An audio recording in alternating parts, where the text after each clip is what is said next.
আর্জেন্টিনাকে হারিয়ে বিশ্বকাপ জিতে ইতিহাস গড়ল স্পেন। হাই ভোল্টেজ ফাইনালে শুরু থেকে দাপট খেলা দেখায় লামিন ইয়ামালদের দল। পুরো ম্যাচ জুড়ে আক্রমণাত্মক ফুটবল খেলেই বিশ্বকাপের ট্রফি নিজেদের করে নেয় Spain.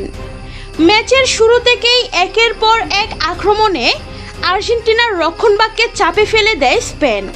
Lamine Yamal, Mikel Oyarzabal ও তাদের সতীর্থদের সমন্বয়ে বারবার গোলের সুযোগ তৈরি করতে থাকে। অন্যদিকে মেসির আর্জেন্টিনা তেমনভাবে নিজেদের ছন্দে ফিরতে পারেনি। তবে আর্জেন্টিনাকে অনেকক্ষণ ম্যাচে টিকিয়ে রাখেন গোলরক্ষক এমিলিয়ানো মার্তিনেজ। স্পেনের একের পর এক নিশ্চিত গোল অসাধারণ সেভে ফিরিয়ে দেন তিনি।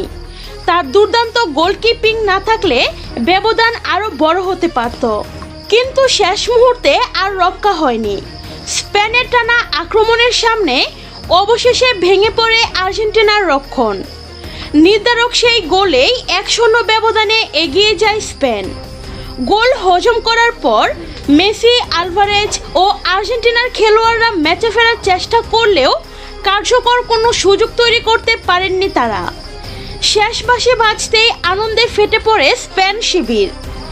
আর্জেন্টিনাকে 1-0 গোলে হারিয়ে বিশ্বকাপের ট্রফি নিজেদের করে নেয় স্পেন।